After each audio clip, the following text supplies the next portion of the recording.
Oke, baik. Assalamualaikum warahmatullahi wabarakatuh. Selamat pagi, selamat siang, selamat malam semuanya.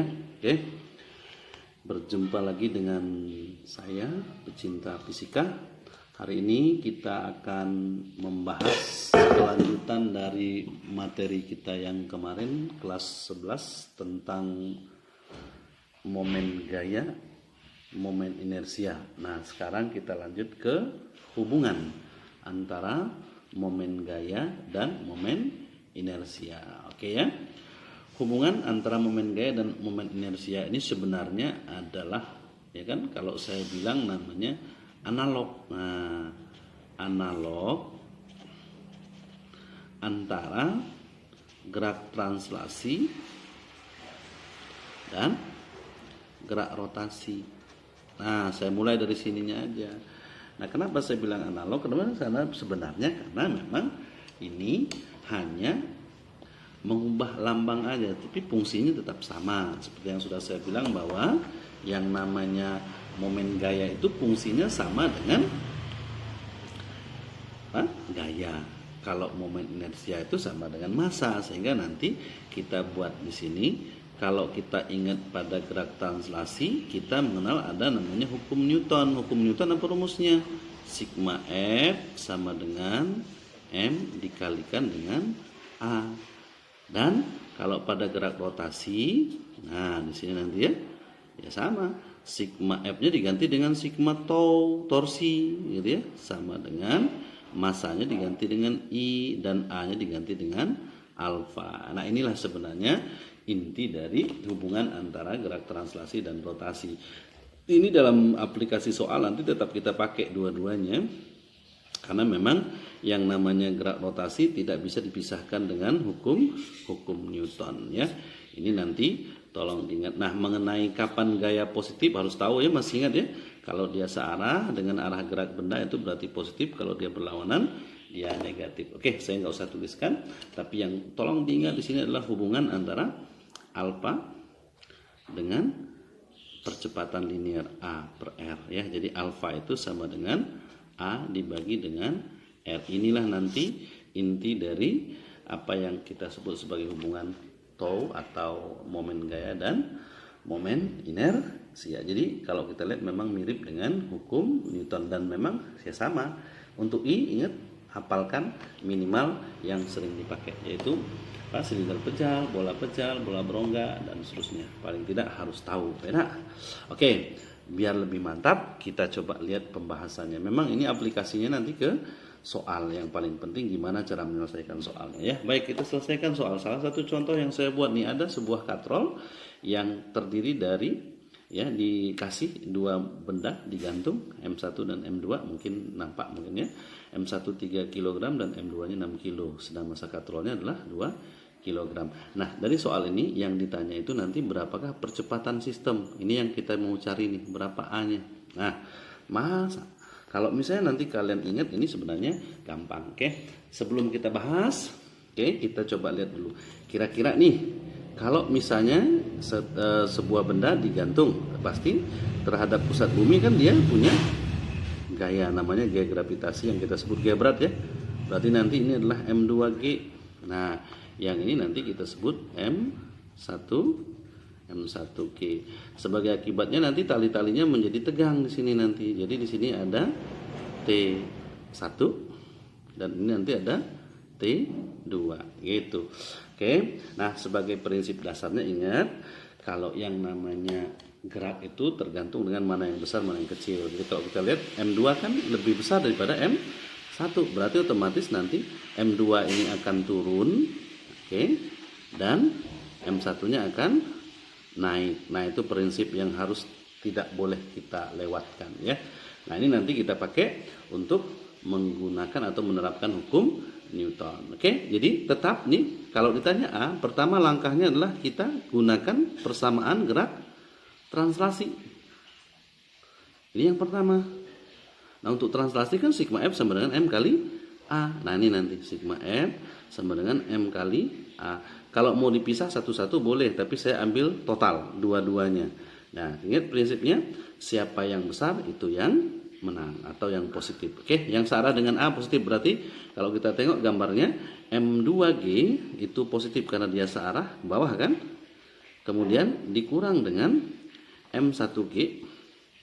Nah, untuk tegangan tali T1 itu ke atas, T2 itu ya kan ke bawah. Berarti otomatis nanti sebenarnya nanti ya T1 itu positif, T2 itu negatif karena dia berlawanan arah.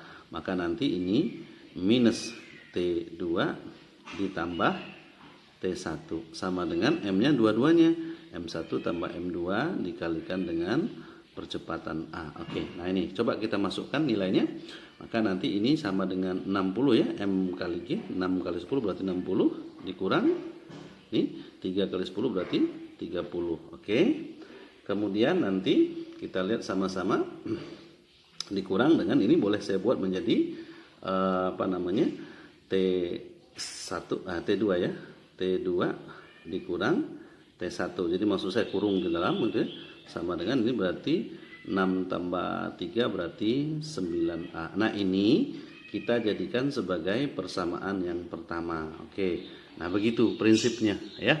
Jadi nanti kita lanjut ke yang berikutnya.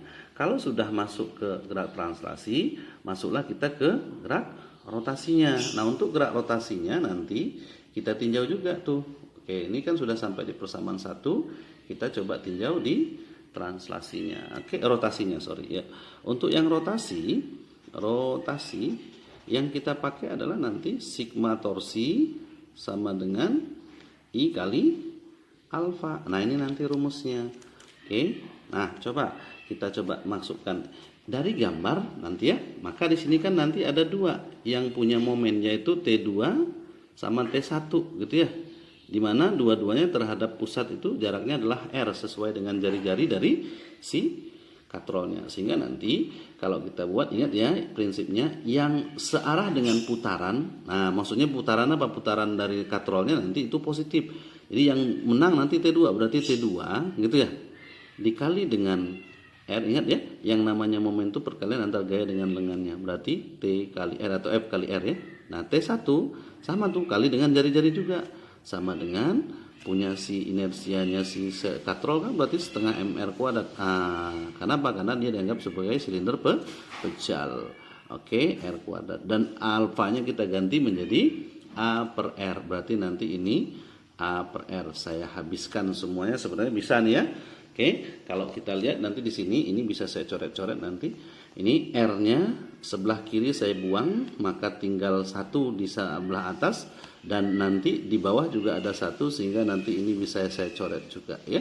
Sehingga nanti hasil akhirnya adalah T2 kurang T1 gitu ya.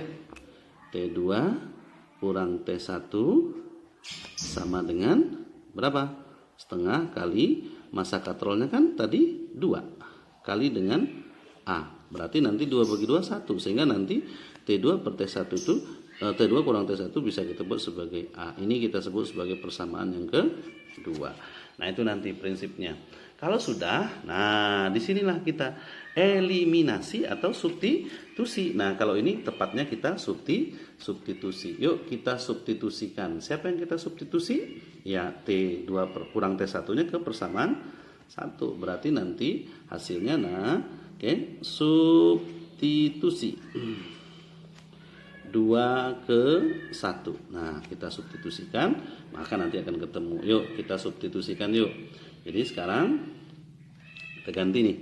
30 kan 60 kurang 30 berarti 30 dikurang ya. Masukkan kemari berarti T2 kurang T1 itu A. Sama dengan 9 kali A. Nah, A dengan A digabung 9 tambah 1 kan jadi 10. Saya pindah ke sebelah kiri aja sama dengan 30. Maka nanti A-nya sama aja dengan 30 dibagi 10. Maka hasilnya nanti adalah sama dengan 3 meter per sekon kuadrat. Nah, seperti itulah kira-kira cara penyelesaian dari gerak rotasi yang dihubungkan dengan katrol. Memang harus menggunakan dua-duanya ya, menggunakan translasi dan rotasi. Begitupun nanti kalau katrol-katrol yang lain juga bisa kita gunakan yang ini. Oke, itu aja mungkin contohnya. Silahkan nanti dipelajari ulang. Kalau ada yang tidak paham, silahkan bertanya ya, melalui apapun. Lebih dan kurang mohon maaf. Saya akhiri, tetap sehat, tetap semangat. Assalamualaikum warahmatullahi wabarakatuh.